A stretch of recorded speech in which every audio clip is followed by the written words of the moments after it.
So, continuing with the tinkering with tanks theme, back on tanks, we've got ourselves a Chieftain that's got a diesel leak somewhere. I think it's underneath the generator engine, one of the diesel lines under there. They are a steel line, so they can fracture and crack, I guess. Although we're going to lift the main engine out to get to it, because the GU engine on these is just a bit of a faff to get out, and the main engine's twice as quick. So we'll lift that out. So we thought I'd bring you along, show you how do you get the engine out of a Chieftain and then fix it, chuck it back together. Currently though, she's a bit too tight to the tank next door. Well, it's not a tank, it's a 434 full tracked carrier maintenance. We haven't got room to swing the barrel in here because you'll see the MBC pack is over the engine decks. So we'll start her up and move her over a little bit and make ourselves a bit of room. It's not going to be out for long, it's going to be a quick get the engine out, fix the leak, get the engine back in, and then actually get her back in the barn where she lives. Yes, engine lift back together in time for tea and medals. So I'm now up on top of the engine decks, so we've shuffled her over slightly. Didn't need much, just a little bit, so we could swing the turret round. One of the nice things of the fact that we're a pre-still brew is the lack of still brew.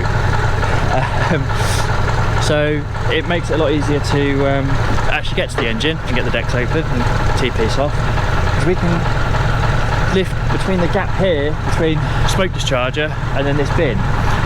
Still brews, you have to have the gun straight out and take that bin off pretty much. If I come to this side first. So engine decked, hinge over. You start at the front, they interlock.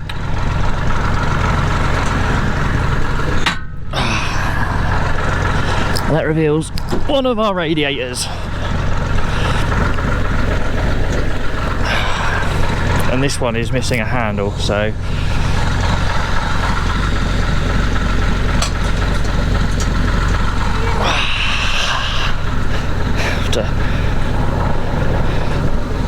not skimming knuckles. This one then, this side,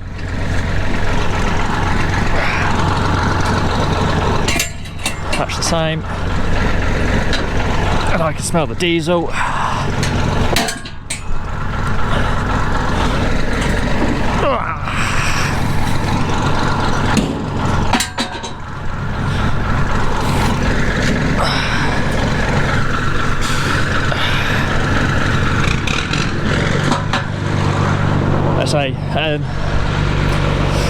Gearbox decks.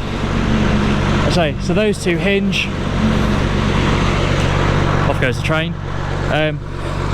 We actually keep them open because where she goes, normally where she lives underneath the gantry in the museum, you can't open them because she sits for a long time. There's a couple of fuel taps right down in each side, one each side, which we turn off. So we have them open to back her in, and then when she's switched off we can reach through and turn them off, which is why they're already open. And then the middle two, well, they have to lift off. And here comes our crane to lift them off with.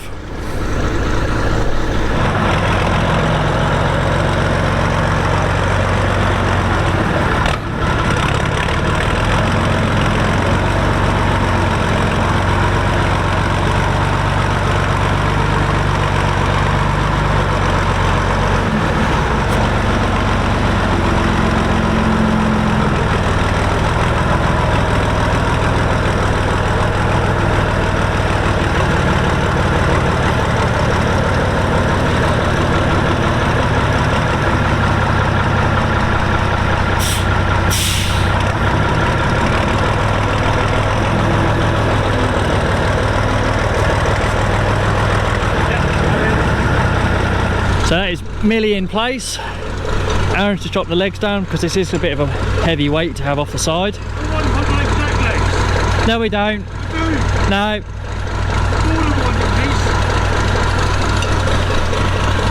One strop in gearbox deck because they are heavy enough that we might as well just pick these up and get rid of them. Maybe one day we'll get one for free as well. T-piece, lift and eye, should be an eye bolt. We don't have an eye bolt, so we've got the next best thing, this piece of angle. Bolt him on, chuck a couple of shackles on it, strap up to our crane, and then we lift it off. I don't actually know where we're going to put it.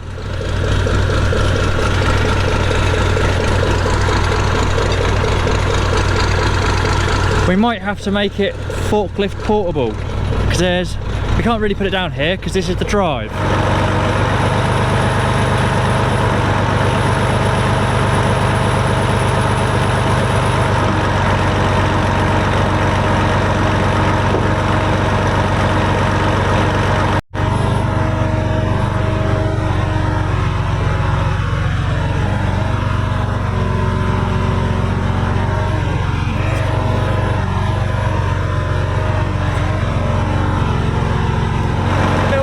Puzzle, so I need the little one here on the bar, then the medium one, and then I can put a master maker in it.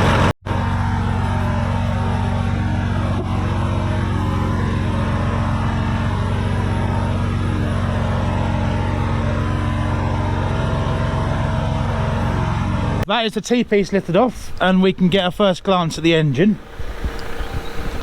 I apologise if you get seasick, but we've hung the camera on the hook, which may work really well, or we just may make you all seasick. Just wasted a load of time setting that up.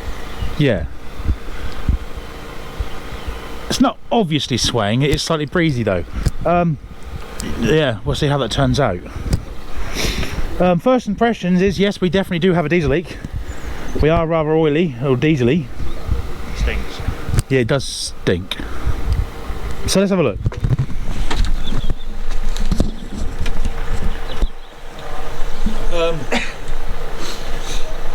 Yeah. Here's our red top. Nice cheeky little 13A red top engine. Nothing's quicker than a red top Chieftain. That's what they reckon. You can see we're very, diesel leak is definitely this side.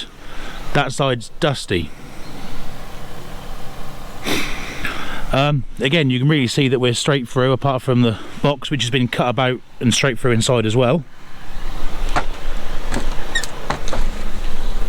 She does howl lovely. So Josh, we better make a start because it's going to get dark soon and we want to be home ready for tier medals. So radiator's up. Always just pads that, so out of the way. There we go. The old lock in. Nice and safe. Don't want a radiator falling on your head.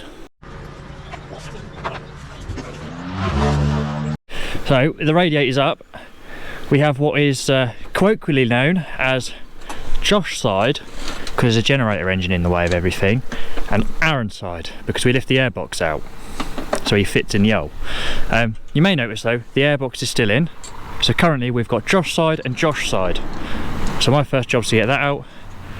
Aaron is currently somewhere where he does fit, starting to undo the exhaust flexes, and we'll just lift the whole box up. We've actually spotted, she's quite oily up the back, and it's covered in this insulation. It's quite, she's a siddy thing, isn't it, the insulation? Yeah, it's all sid. But we're not quite sure, and so you can see as well the lack of exhaust, and there's just that's it, that's all we've got on the back of this. But we might just pull that insulation off and have a look around and see what's going on there, because that is quite oily up the back of there. Only one side really. Yeah, only one side, so maybe a leaking gasket. If I then jump over, so airbox, I've got one lead there going into the back of that bit, I've got one pipe there, and then I've got two captive bolts down each side. Oh, and the bellows, I can probably get them out with, yeah, so they pull out, because the airbox, as I say, breathes through the oil tank, so it either breathes in through this or through the turret. Tell it's been raining recently. Yeah. Everything's just a bit wet. Oh, he's starting to warm that up. You're right, he's not stone cold. No, he's not, is he? Neither the water pipes. That'd be a bit pleasant. It's not cold, oh.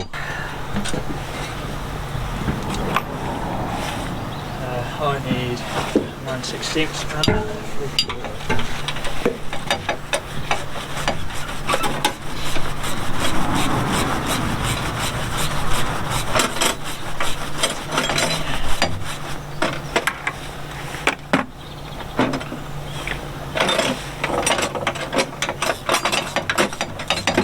Who did these up? They need to be tighter.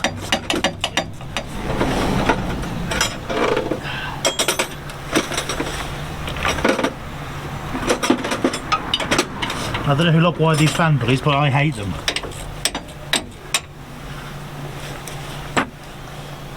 The military ones, but yeah.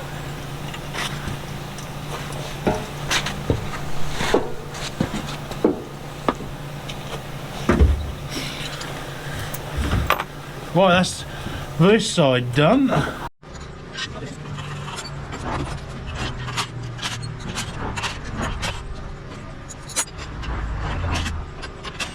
By the way, everyone moans at me. Well, I've done them. Well, currently we've got Josh side and still Josh side, so you have to wait a little. Oh, I've got more to do yet. Just be a bit tad carefully because it's very slippery in here. Yeah. I wonder what Bambi felt like when he first tried to walk.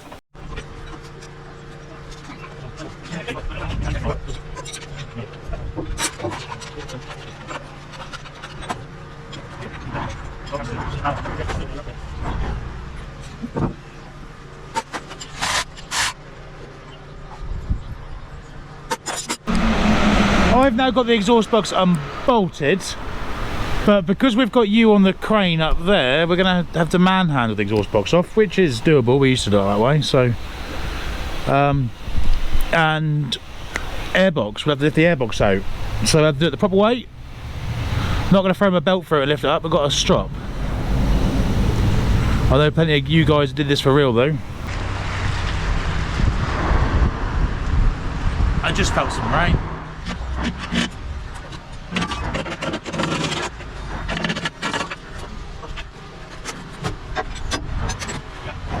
So next job now is to lift this airbox out, which isn't light. I don't have shackles and I'm too lazy to get to.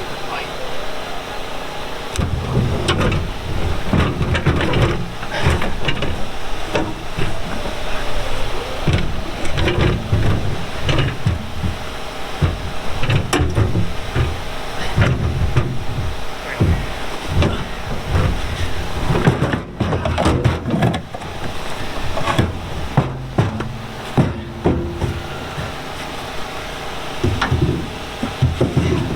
Bar now. The strap's awkward for me to hold. I can't hold it, yeah. Because you're. Oh, yes, sorry.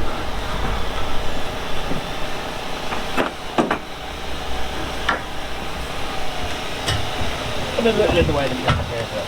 Yeah. Oh. Airbox out.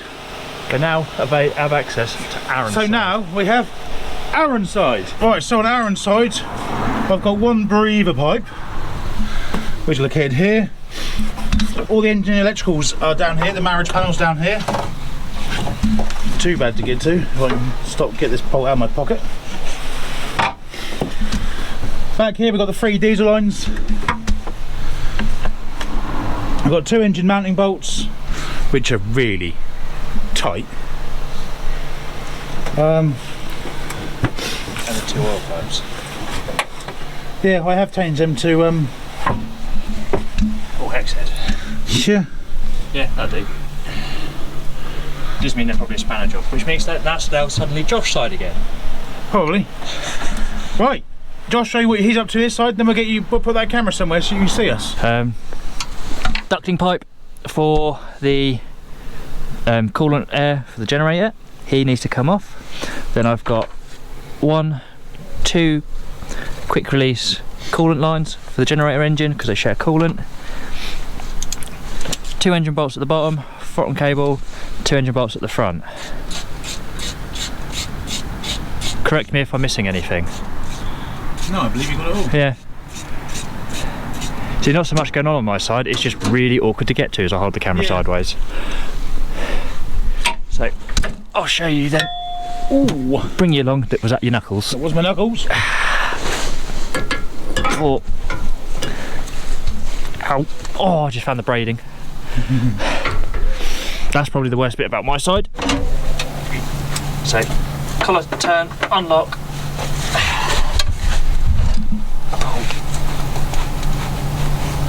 And they can be sticky.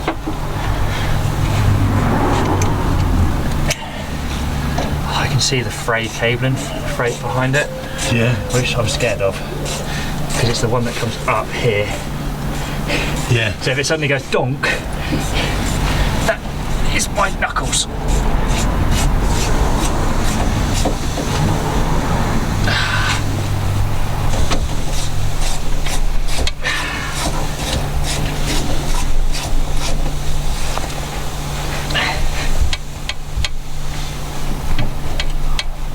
There you go. Yep, it went as I said.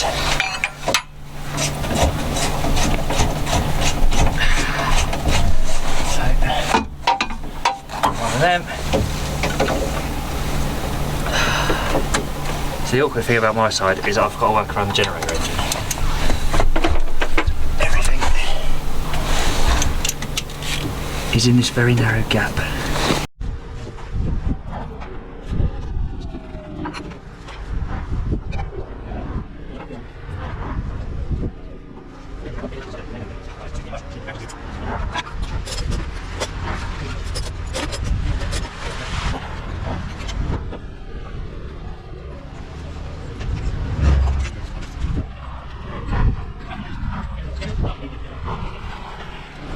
So Skycam might have a slight change of perspective. Yeah. Well,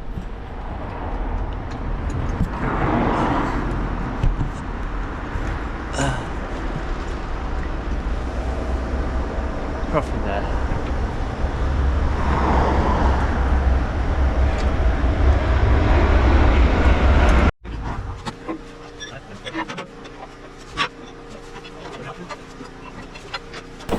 These are tight. Yeah.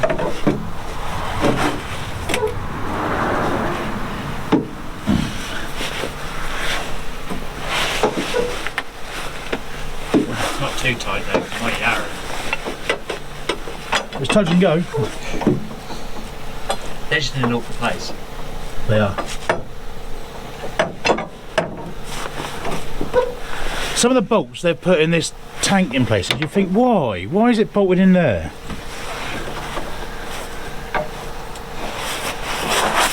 Obviously his missus ran away with a mechanic or something.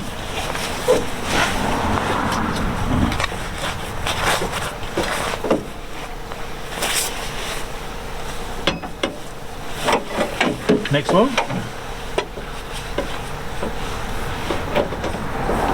Well, if we had the big old Morky nut gun, not the 3/8, should go in here and undo these.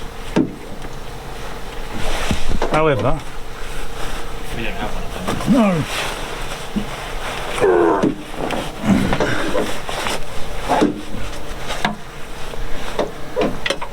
Do you bring a 1/2 inch stuff for this? Not yet. Okay.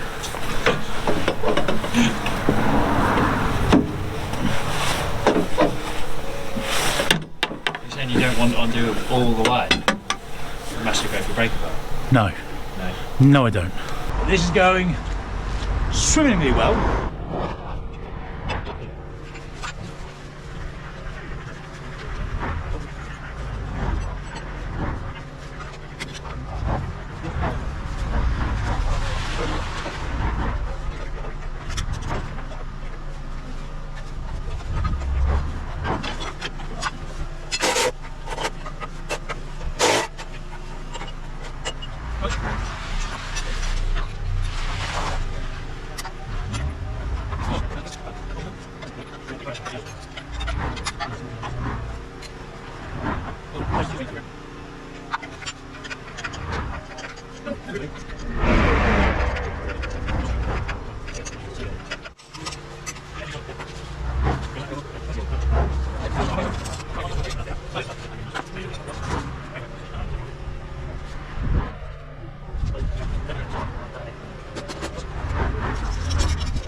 Right, so Josh has now undone gearbox pipes, so I'll get him to show you what he's up to next. Gearbox oil connections done, and then there is the flywheel. You can just see his ring gear there. He's bolted to the flexible coupling, clutch is in the middle, so there is these bolts marked not quite nicely with blue paint, go round, and there are two that have dowels. Just need to push them out, so they come through the flywheel. Generally unwind the bolt a little bit, hit him back. There's a spot, couple of spots either side the engine you can kind of reach through and get them to separate the drive. And then I've got these two brake pipes, so I've got one P-clip here, and then they're on quick like the coolant but smaller. Undo them. If I do them now, there we go.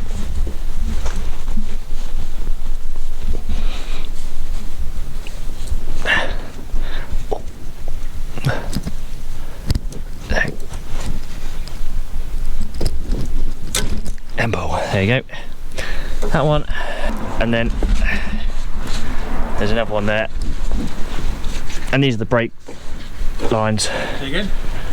I'm explaining the brake lines. So, twist and then pull.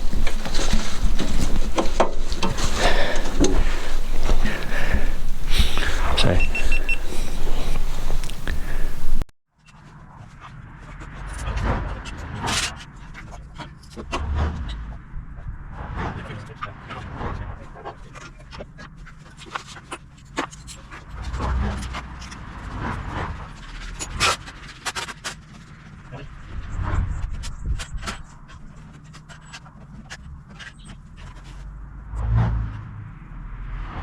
right, so it's now the next day.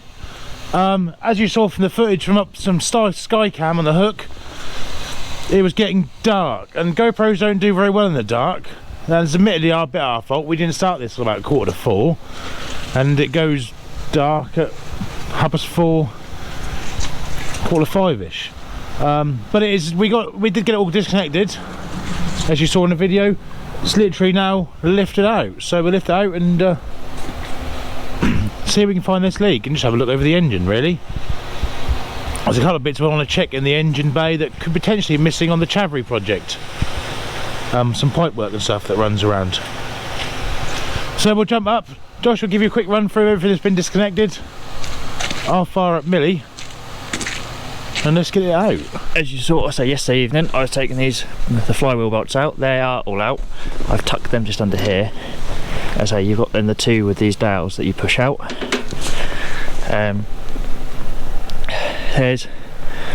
So everything is connected apart from one thing, and that you have to do as you lift the engine out. And there is a pipe that runs down there and then underneath, and that is the air pipe for the main engine generator. So the one I took off was for the GU engine, but it's a bit tight and it's not worth catching it, so he comes off as well. It gives me better room to like the throttle cable anyway. So he's, well, I say I can't reach down there whilst the engine's in the hole, so he's a bit precarious really, because you've got to lift the engine up a little bit, then I've got to reach underneath the engine to undo it, and then we can take the engine actually all the way out. I say 4 lifting points on the engine. We've got the actual legs, adjustable legs. Probably seen them before. We use them to lift a lot of things. Scent gearbox is probably the next best example what you've seen recently. Being adjustable as well is brilliant, because the centre of mass is somewhere here-ish. It's not in the middle, because, well, you've got all this stuff hanging off the back, so you run slightly longer legs on the front than you do on the back. Take the weight, and then the front engine mount, which is the 4 bolts in the front here, slides in. So as the weight's got to come off, I just got to make sure I slide that all the way back. If not, it catches the cables that run across the front. I don't want to do that. Clearance wise, I might just turn the turret ever so slightly, just so we don't scrape that bracket there. Other than that, we're all good to lift. So, legs on, crane roughly in position, and you're going to get a bird's eye view. So I pop you there.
That is engine out, and there is a lot of diesel and gunk. We'll get in the engine bay and have a look and get her a hoover out with our new super duper fancy hoover, and have a look and see where we think it's coming from. Somewhere on GU sides. Appears to be a little bit of gearbox oil in there as well. So let's get the engine bay and have a look. You join me in the engine bay. Now the engine's gone. So, little babby engine still in. We think this is a culprit for our diesel leak because it is 100% on that side. Gets mystified over that side of the gearbox, which is not ideal for our steering brake. And well, a Chieftain isn't just a tank because it's got a gun and tracks. It's a tank because it collects everything that leaks out of the engine. And no matter how much you try and keep on top of it, there is always a new leak. Here goes the train. So I've armed myself with handy dandy little wet vac hoover, which we've recently purchased. It's actually for the Chavry, but this is a Chieftain as well, so close enough. Might be a little sneaky preview on how we're getting on with that later. So I've just got a hoover out the goo, because it's quite hard to see where the diesel's coming from when it's currently just everywhere. Yeah, yippee. At least if the wet vac explodes, it'll make a good video.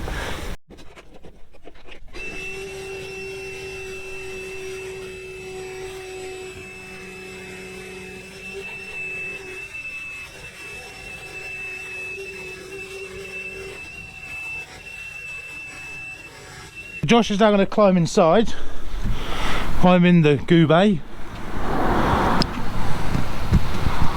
We're going to run through fuel pumps first, checking that, and then if we don't get anything on fuel pumps, we'll then fire up and see if we got anything from there. Right, so fuel pumps.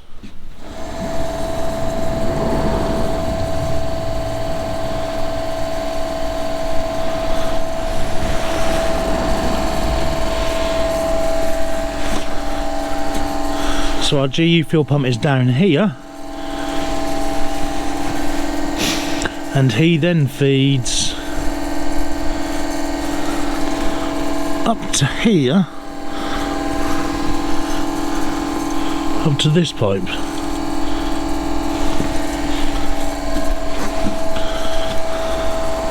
This pipe then comes to here. The pipe's not looking brilliant actually. Yeah, I've got nothing on fuel pumps.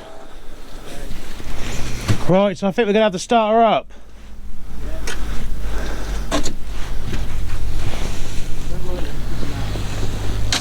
Oh yeah, I remember this well. Righto, I'm clear.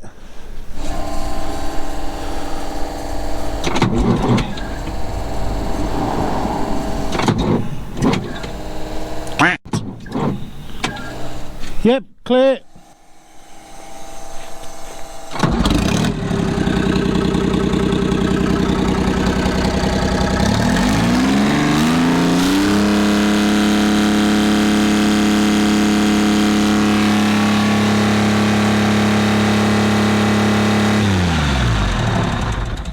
Now the engine's out, we can see this is the infamous Leyland L60. So she's a 2-stroke, horizontally opposed diesel. So you can see we've got our one crank at the top, and then we've got the inlet crank at the bottom. So we've got exhaust and then inlet.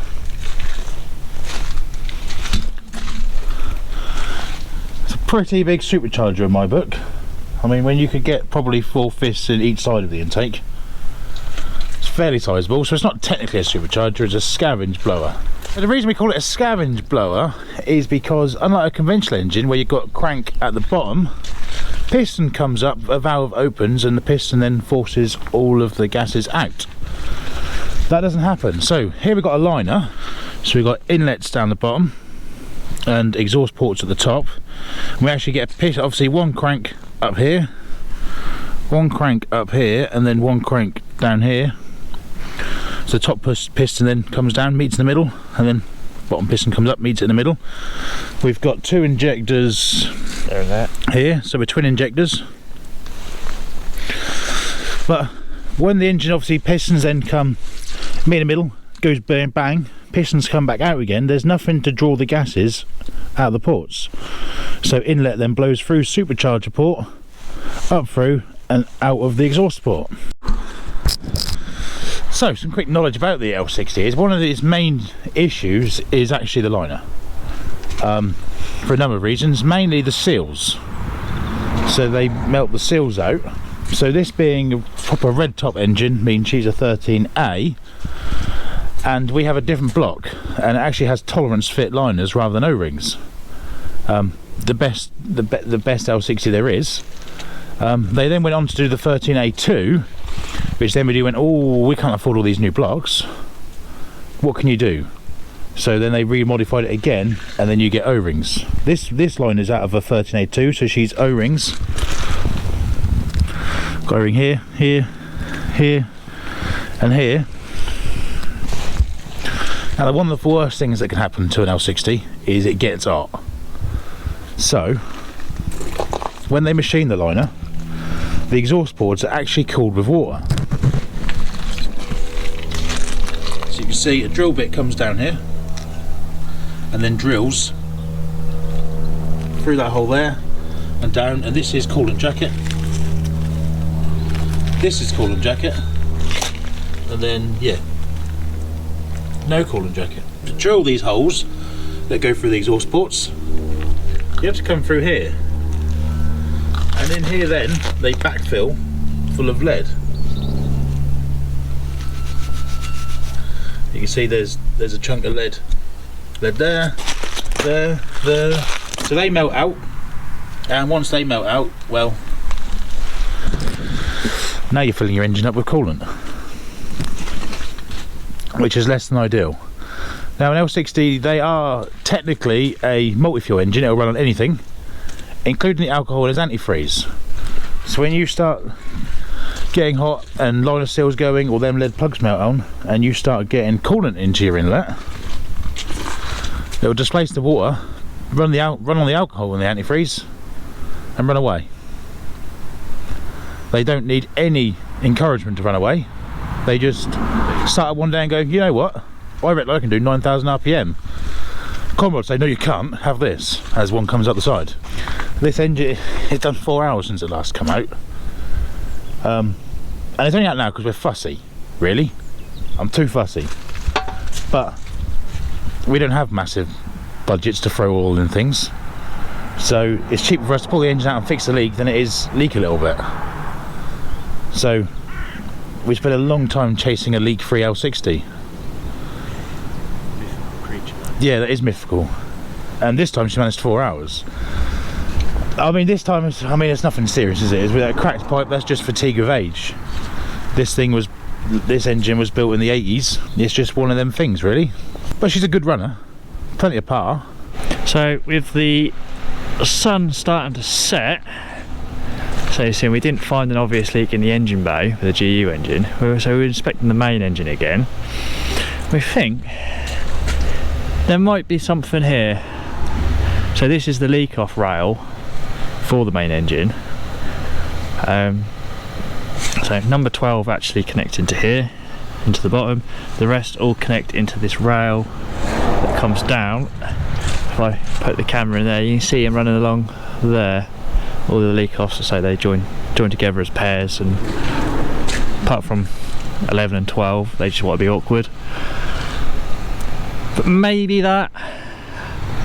There's a bit of diesel kind of down here. There was a little drop on the bottom of this hose clamp, so maybe that. So I'll take him off. So he has been off, and he's a bit of a not fun to fit. Maybe it reveals something, so I'll get this P-clip loosened, so I get him out of the way, get the pipes off, get the bolt out. Maybe. Hopefully that's it. 'Cause if not, we're then probably making up link pipes so we can pump fuel around the whole system. Because whatever it is, it's not on the feed. That piece is now off. And you may notice I haven't had to undo the little pipe because he broke. It does look like he's been cracked for a while. I don't know if the camera's enjoying focusing on that or not. So there's our diesel leak, because there's no restrictors or anything in that. So as I said, I pointed out that whole rail of leak offs was probably coming out through that. Picked up by the fan because they spin really quick, and diesel mist everywhere. Yeah, so it does mean I now need to get the other end off, which is in here, and we'll try and make a new one. I say they've got the end still, so we'll just heat them up, take the solder off, take the end off. We've got copper pipe of that size, I believe, hopefully, and we'll make a new one. He's only a little thing as well, it's not that long. Yeah, and hopefully get done before it gets dark. It's been a nice day at least, I say, with the sun. It's been a bit warmer. Yes. Here comes the train again.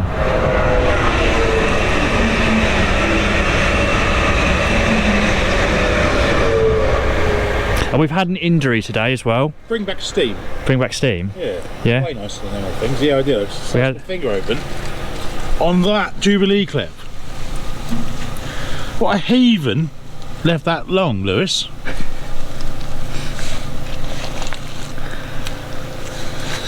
So yeah, let's get done before it gets dark. So that leak off pipe took forever to get out.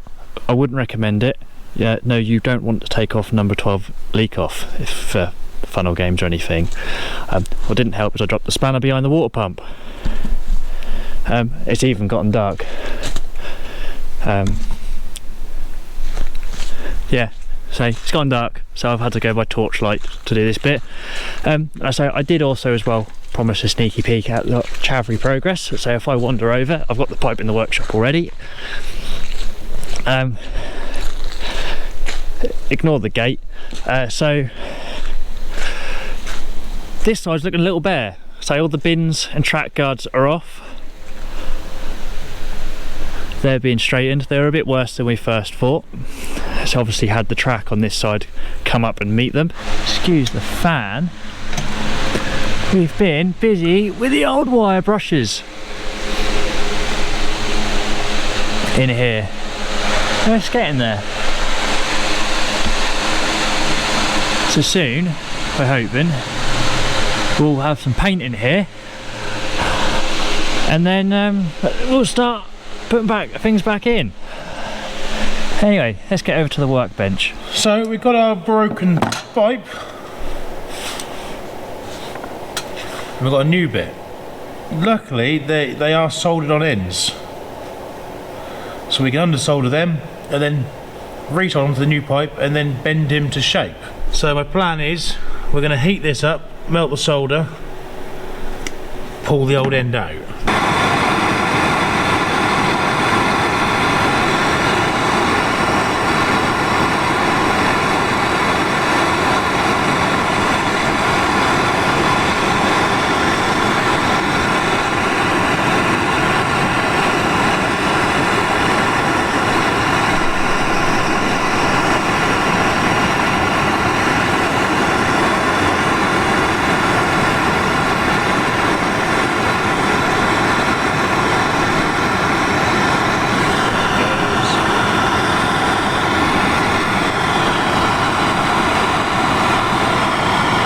So, we've now got the original bit of pipe out and we've still got our fitting here. So we can do it just checking that our pipe is a good match, and our pipe is a good match. It's got one pressing in there. So now we'll repeat the process for the other end.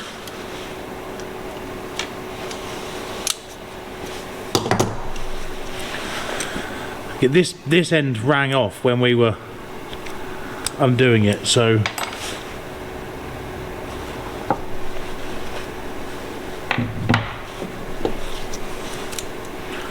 but exactly the same process. Yes. Oh, these are my fingers.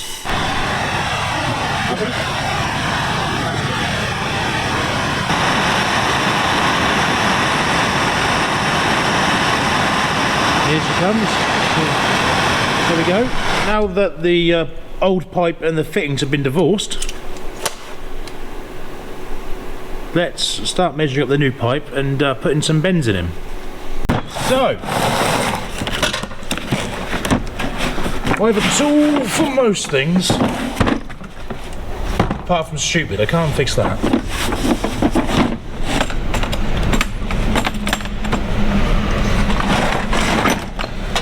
With this bender, annoyingly, we need a slightly longer pipe. Get the old pipe cutter out.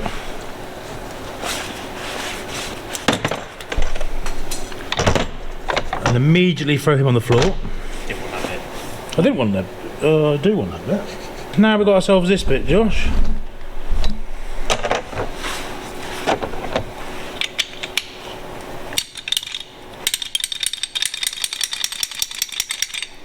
So that's ratchets and then goes back.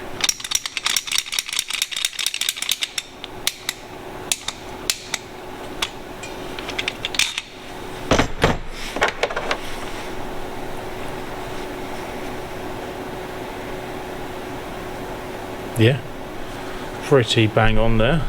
Yeah, we're going to do the full fashion way. Pipe's a little too small and fiddly for the bender. It does, like all the hydraulic brake pipes on Chieftain and Scent and Saladin really well. But for this it is a bit small. But because we paid a lot of money for it, I want to use it. I want to get its use.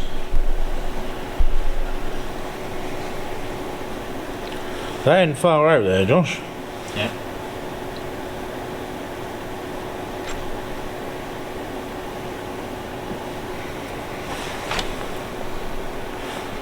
don't think he's that far out at all.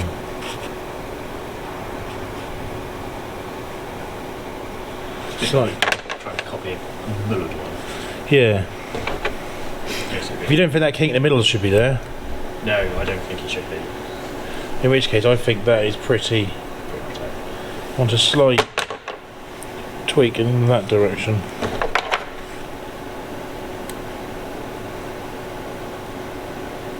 Yeah. One pipe. Right, we're back in a minute. We've got to go to the cabinet and get some cleaning supplies out. Little pipe made, been to the cabinet, got myself a bit of emery paper. I just want to take that oxidised layer off the copper.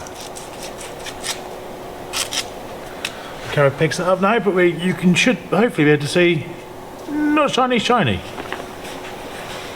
So I'm not really an expert in soldering. I get by. So we should apply some heat and maybe some flux and put a bit of solder on here, and then we'll heat the fitting up and push them together. Put a little bit of flux on them.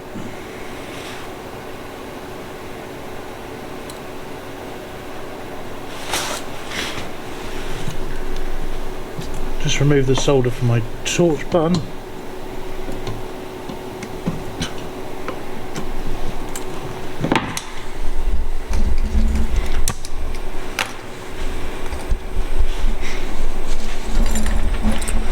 So I think I'm going to pre-tin this.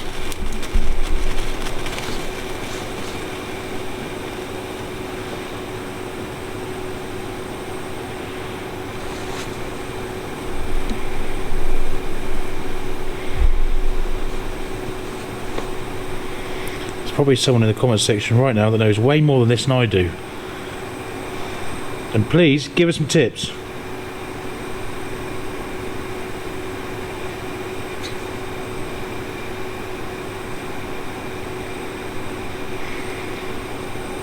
Do I need to print it in it? I don't know.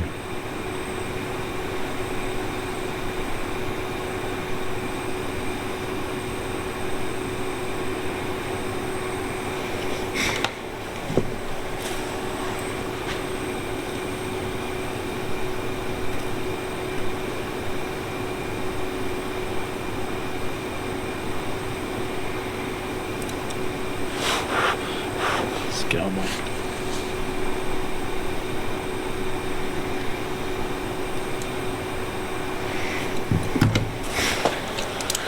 The more grips.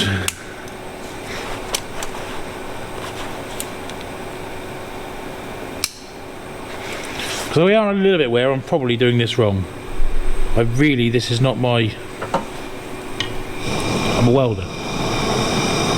Probably a form of welding this, but...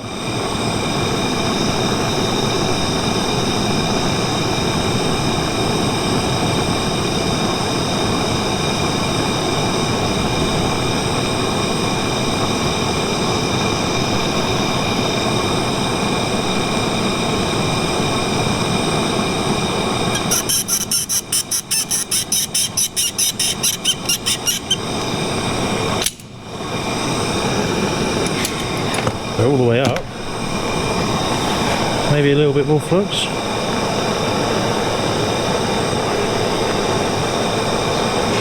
No.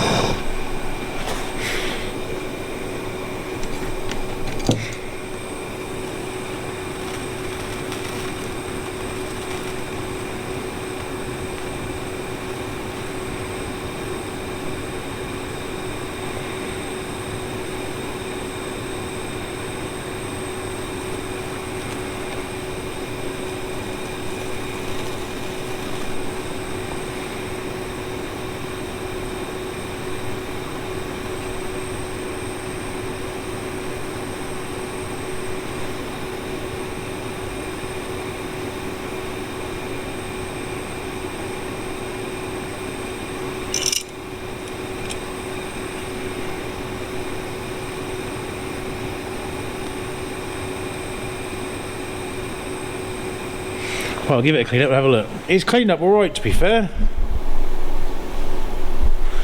I think I should be brazing this, maybe. this is not often I do something out of my comfort zone and something that I'm not familiar with, and this is one of them. I mean, I make hydraulic pipes and that's all crimp. When it comes to soldering and stuff, I believe these are probably brazed. I've soldered them. My end ferrules are steel and my pipe is copper. That makes a difference. It was steel and steel. There is other pipes on there that look soldered and they are copper onto a steel ferrule. So maybe I need to learn to braze. Maybe there's someone local to us that knows how to braze and wants to show us how to braze. Right, we better fit this pipe. It's now not dark again. Then the new pipe is in the hole. Fiddly, as I've just got all the ends on currently loose, so I can go around and tighten them all up, make sure that sits where it wants to, and then I'll get the bolt in and tighten that, clamp that all tight. Yeah, fiddly, and I'm pretty sure I've scratched about my hand quite a bit. I've found that Jubilee clip as well that Aaron found yesterday. That is sharp. Yeah, and I'll bring it back when I'm putting the bolt in. Yeah, he started.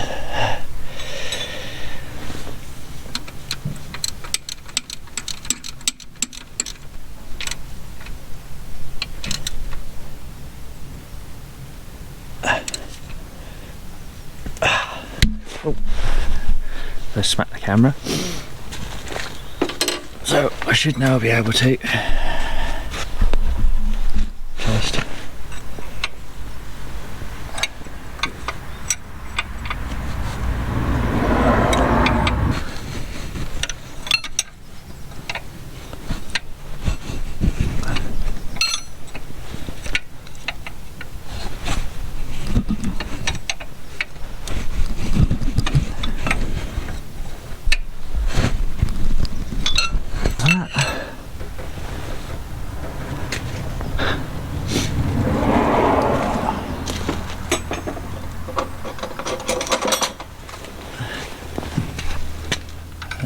just nip these up. I was trying not to drop the spanner behind the water pump again. Right. Drop back down to there.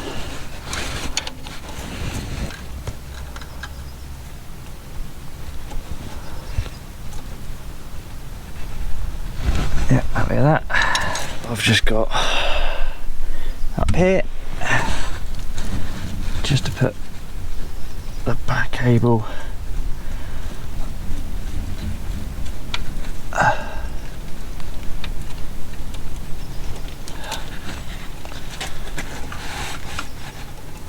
back in its P-clip.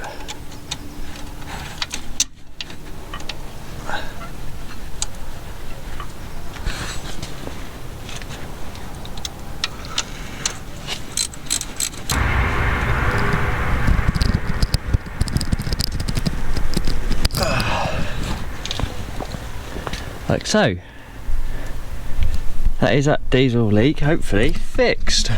Next job on the Chieftain is going to be to lift that GU engine out, because as you saw when we were turning that over, she's developed an antifreeze leak on the thermostat housing.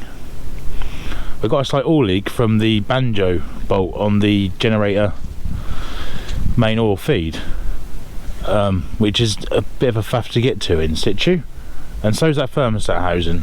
So I think we're going to pull that, because at this point realistically it's 4 pipes, 6 bolts, 4 bolts actually, 2 cables. Yeah, 2 cables, and it's out, and then we can work on it in the warm. So that's a no-brainer in my books. So yeah, next video on the Chieftain, we'll be getting this done, and then we'll get it back in, making the mess of the drive whilst testing it, and tuck it back in the shed, ready for you guys to climb inside when you visit the Norfolk Tank Museum this year, because one of the vehicles, it is open to the public and you can climb inside. So we'll see you guys in the next one.